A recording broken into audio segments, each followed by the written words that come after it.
I spent a year in Wyoming in 2005. Um, my wife was a traveling nurse, so we went there for a year for her to contract her services at the hospital. So, but I was retired by then and nothing to do. But anyway, I'm getting off topic here. The reason I brought that up was the local college there called Sol Ross College. They were doing a project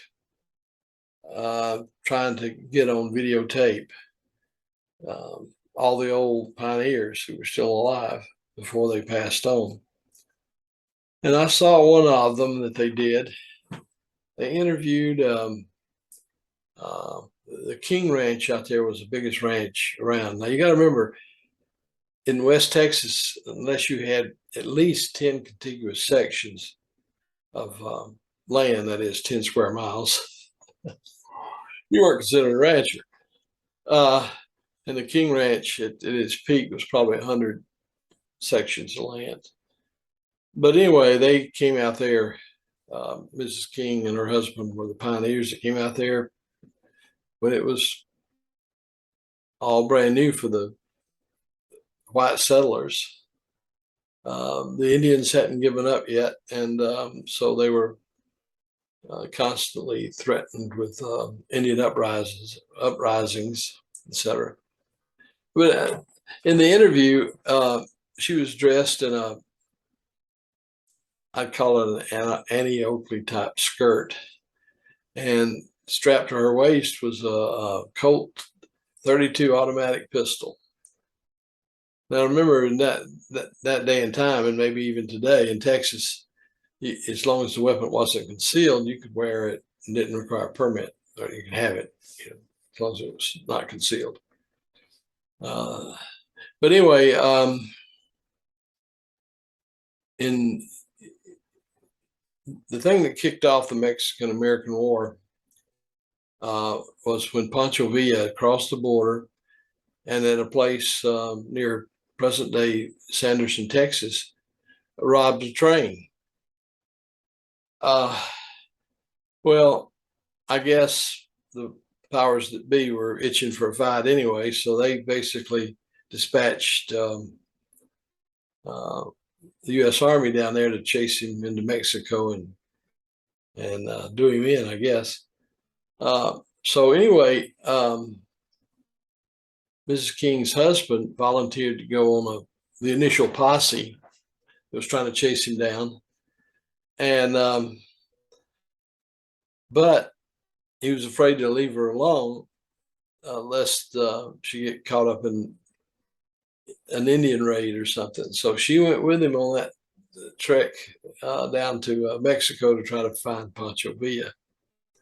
But the funny part of the thing was the college student who was doing the interview, he says, Miss King, I see you've got, you're wearing a pistol. He says, and remember, she was up in her 80s. He said, can you hit anything with that? And she just, as serious as could be, she says, son, are you volunteering to be a target? And he says, oh, no, ma'am. Anyway, also spent 2 years down in Mexico and would pass once a month through Ciudad Chihuahua. And this was back in 76 to 79. Yeah, 76 to 79. Anyway, the widow of Pancho Villa was still alive and conducting personal tours through the mansion. And we never took the time to stop and go on that tour. I regret that to this day. I mean, that was a living figure from history. The stories she could probably tell would be legion, but we didn't take the time to do that. And of course, she died, I think, even before we left in 79. But at any rate, I'm trying to do some videos about the 1950s and 1960s during the time I grew up. mainly for the younger people. And when I say younger people, that's defined as anybody who doesn't know what life was like before the cell phone, and who thinks that a party line is social media trying to get together and have a party. Of course, those of you our age knows what a party line was. It was basically then you didn't have your own individual phone number. Well, you had a number, but you didn't have your own individual line. So when somebody would dial your number, it would have a certain ring. And that ring on all the phones on the circuit, but it'd be a distinctive ring, so you need to pick it up. And when somebody else on that circuit had a call, it would ring a different ring. Of course, there was nothing to keep somebody from picking up and listening to your call.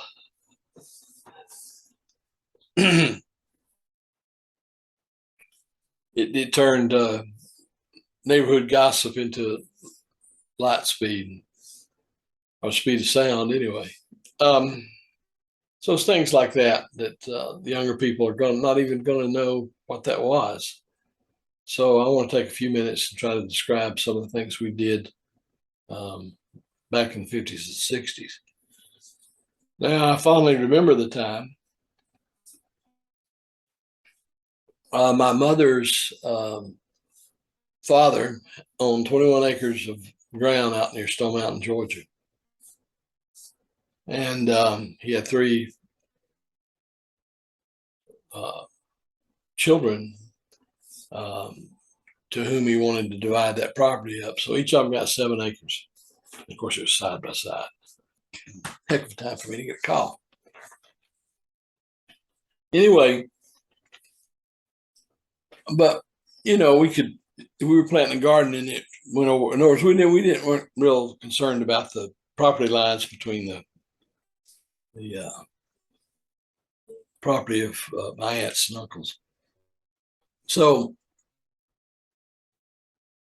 anyway, that was a great time to grow up, and it was, of course, a dirt road.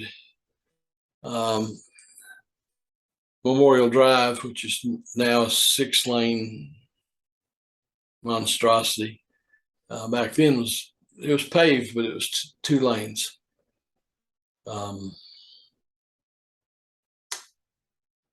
I could walk to school, and often did, not because I had to. There was a bus that stopped about 300 yards down the road at an intersection, so I rode that a lot. But it was about 1.5 miles to the school, and this was elementary school, so 1.5 miles was nothing. I could walk that in about 30 minutes. So anyway, life was very simple back then. One of the videos in the playlist is about gun toting, about the fact that those of us who were on the rifle team at school would carry our rifles on the school bus. So at any rate, we raised some food crops. Really just a huge garden, but and for a while we raised a few pigs, and of course raised chickens. Excuse me. Anyway, my chores were to help with that, which is why today I don't like to garden, and I don't have any pets.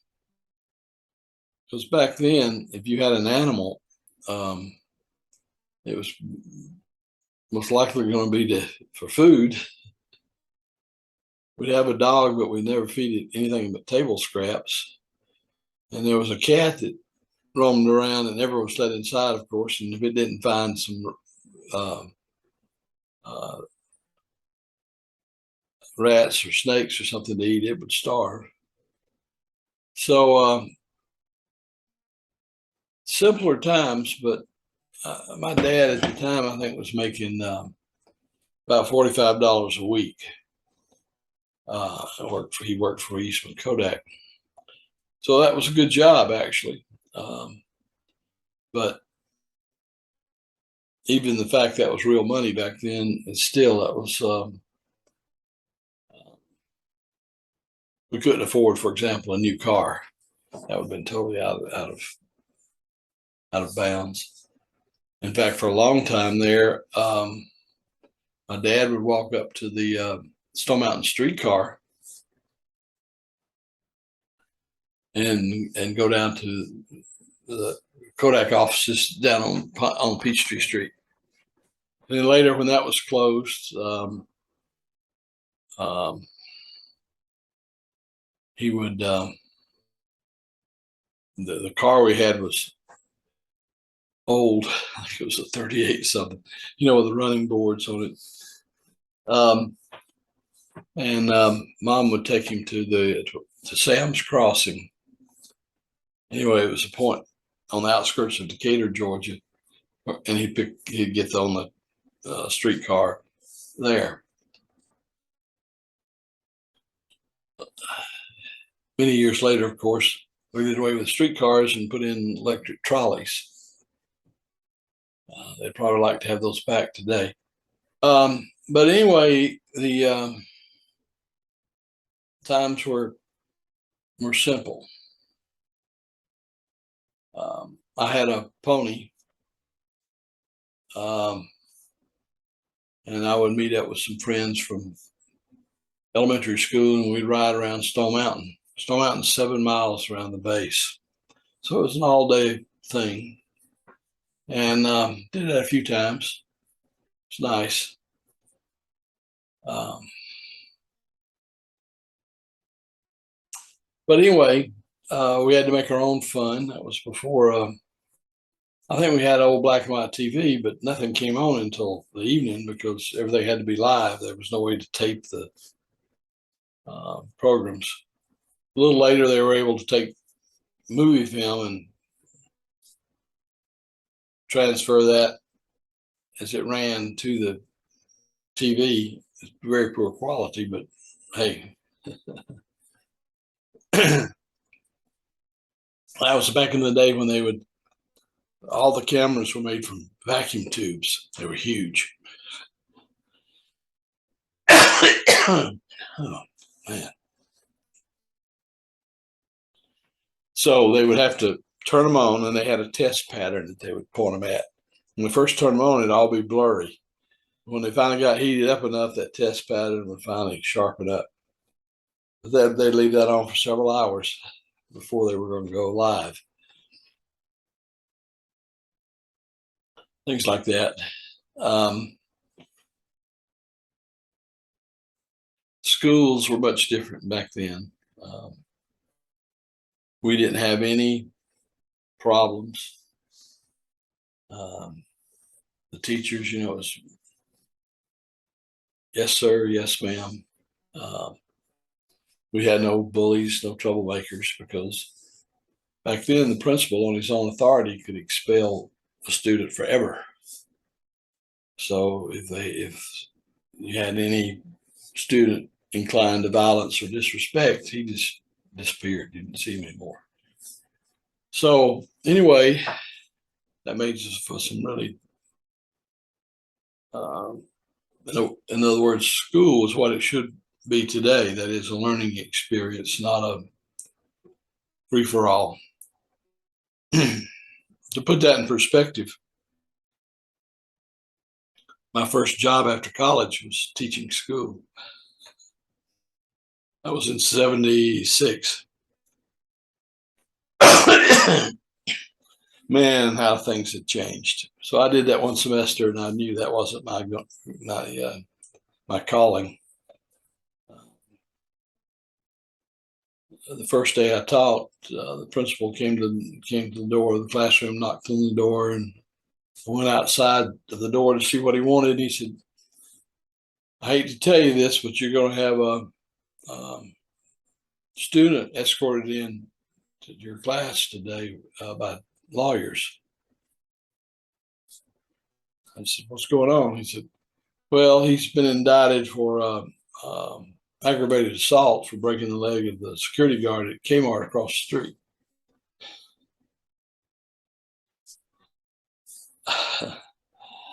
See, back when I was in school, somebody did that would never, ever, ever, ever get close to school again. So it was a different time. Um, we felt safe, and we were. I mean, if somebody messed with the kids back in that day and time, it wasn't a matter of them going to court and being convicted. They just disappeared. Either they were kicked down the road or whatever. So we didn't have the kind of problems. On the other hand, it was very structured.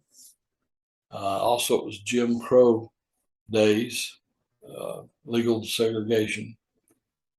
And of course, I always saw the white side of that coin, not the black side of that coin. So the perspective would have certainly made a big difference. Although I suspect, since everybody's place was so defined, there was some comfort in that, as long as somebody didn't get out of line. Anyway, that's when I could go to the Stone Mountain Theater for, there was a brand of flour called Capital Flour. And in the bags, you'd get what was called Capitola tokens. So you could get free admission to the Saturday matinees with 2 Capitola tokens. And we would take advantage of that every time we could. I mean, it was the movies were terrible.